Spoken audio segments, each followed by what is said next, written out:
people were very much traumatized after the elections because they felt that their preferred candidate did not make it to the presidential seat. This did not exonerate the religious leaders and opinion leaders who were very much in the forefront, encouraging the citizens and the communities to accept the verdict of the elections.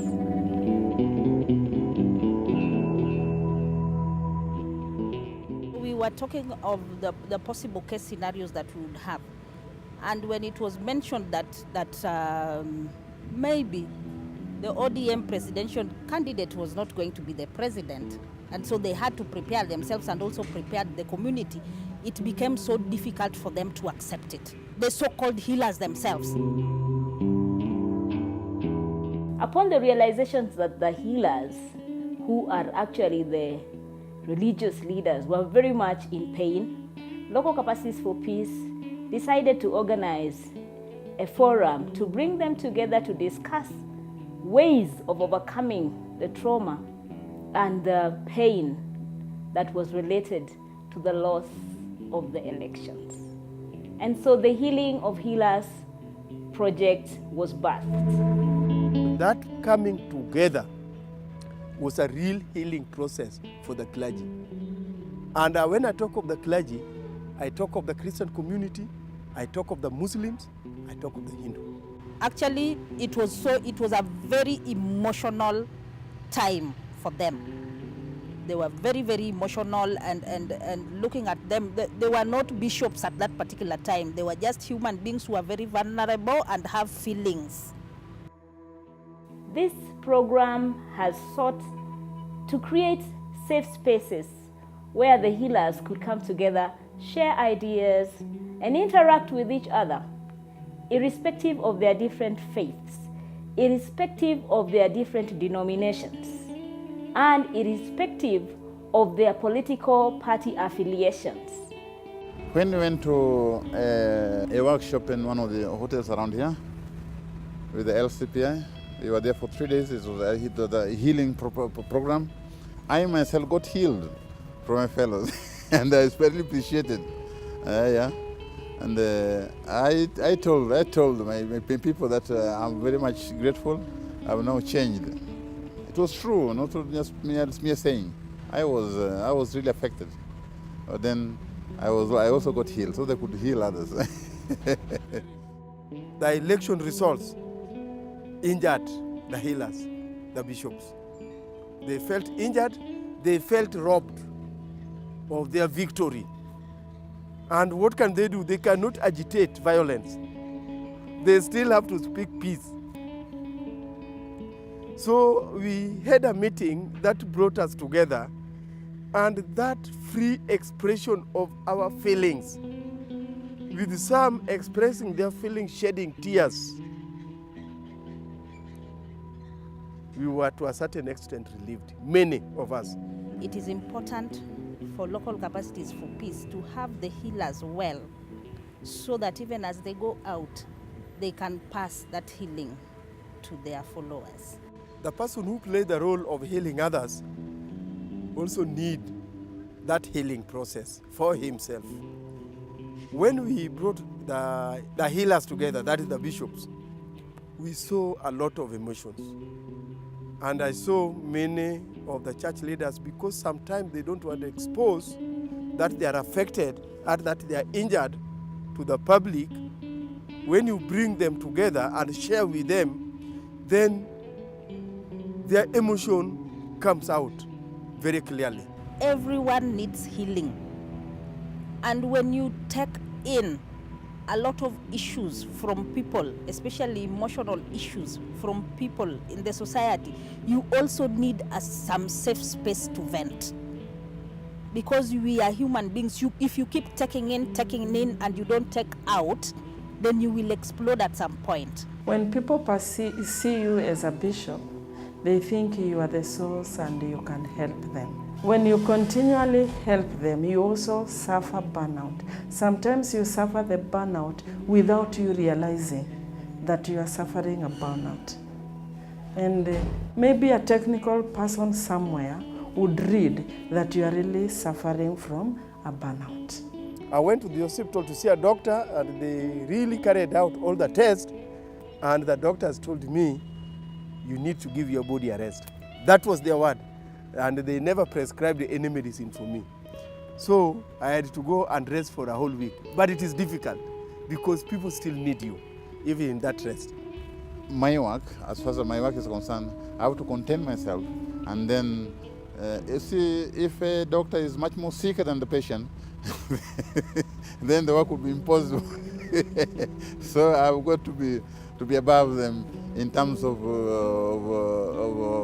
containing myself in going through such situations so that I can help them. You find that even at 6 or at 7 p.m., people are still calling you. Bishop, where can we get you? Bishop, you talked with so-and-so. We need a forum. We are this group, we are dealing with ABCD. We also need a forum with you. Until now, you are overwhelmed. You don't even want to take your phone. You feel now you are even so much exhausted, and you find yourself inside the problem until you want somebody to get you outside the problem. So I think the Local Peace and Initiative did a lot of work, and especially bringing the religious leaders just to open up and talk and talk. It helped us just to ease the burnout that was put together. The first Sunday after that workshop, all of them in their churches were talking about healing of the healers. In fact, local capacity made us become awake to the issue of peace. And we realized, no wonder, right from families there are no peace. And yet the so-called who have no peace at family level are key church leaders in our respective churches. So which means the church had taken peace for granted. But from then on, peace became an issue in all our pulpits of the Christian community, in all the pulpits of the Muslim community and the Hindu community. And we organized ourselves in such a way that for the first time we were able to go and preach a word in a Muslim mosque. The Muslim who never come to the pulpit of the Christians had the opportunity to come and proclaim the word of peace from our pulpits. From our perspective, having been the organizers of that meeting, it was very revealing to us that really more needs to be done. Because many a times, the society depends on these leaders. And actually, in the conversations, many of the religious people were saying they can't really take their pain to the public because the communities depend on them. And so having no other mechanism or support system to vent or to let out their pain, they were compelled to keep everything inside. And that interfered with their effectiveness in terms of supporting the communities to find alternatives for their healing. You see, truly speaking, my community is the most difficult community to handle. And in them, people of my category, to invite them into such programs is always very difficult. They always don't see what they are supposed to come on and do here. They don't see the sense. So I have been interacting with them, bringing them together, talking to them, and opening doors and windows for them so they can come out of that darkness. See, it is funny that somebody is in darkness, he doesn't realize it's in darkness. He thinks it's in light. It is taken for granted that because they are healers, they have the right techniques, they have the right knowledge, they have the right discernment, that they need to heal themselves in order to be able to effectively heal the others. And so we believe that together with the other actors and especially with peace practitioners coming together, we can go a long way in providing the safe spaces, but also equipping them with the right skills knowing very well that if you impart skills to someone who is already hurt and hurting, that in itself will impede their effectiveness in the utilization of the skills and the knowledge that they gain. Initially, before we were brought together, everybody else thought that he was able alone in her own church, in their own churches where they come from. But we realized when we were brought together, the relationship has been built and people have realized we need one another. And right now, as we speak, the society and the perception of Nyanza people has actually changed.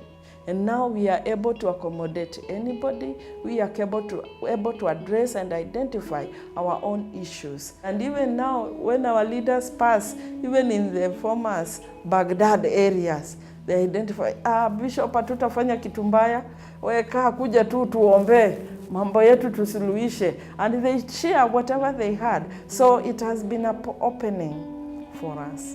During the election itself, when the results were being announced, all the international news media were pitched at Kondele, because it's always realized any problem in Kenya, be it Langata, be it Mombasa, will always first start from Kondele. And these men went disappointed with their big gadgets. And we thank God for that one, because the Kondele team remained peaceful.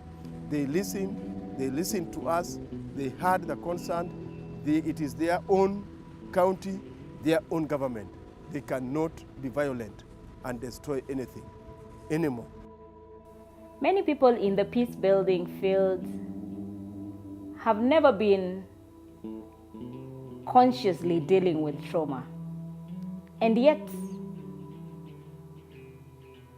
in the efforts that they are putting to help communities disengage from violence, they encounter a lot of stories that are traumatic in nature. They deal with victims whose lives are shattered.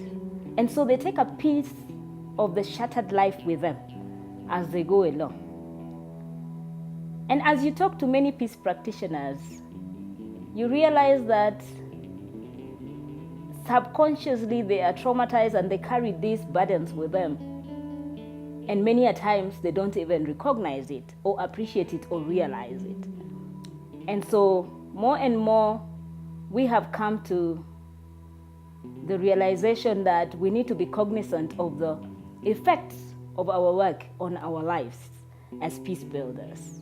So we want to focus on this, strengthen it in this county, and then we can move out to other counties, have it as a model, so that when we go out, we can tell the others that we have tried this and it has worked. So you can also emulate. You see, I've been with many people and many organizations, but I haven't seen the like of this LCPI. It's difficult to find the people who are ready to serve at night, during daytime, anytime, whatever time it is. You ring them, they respond, and they are always on toes and ready to come out at any even at all time. We have challenges, of course, finances are never enough. But if we got partners on board, especially we would strengthen this healing of the healers, because we have so many healers in the community, and we feel if the healers are healed, then the whole community will be healed, because thousands and thousands depend on these healers. So if we have sick healers, then we have a sick community. So if we can have partners to come on board so that we strengthen this, it would be a big plus for us and for the community.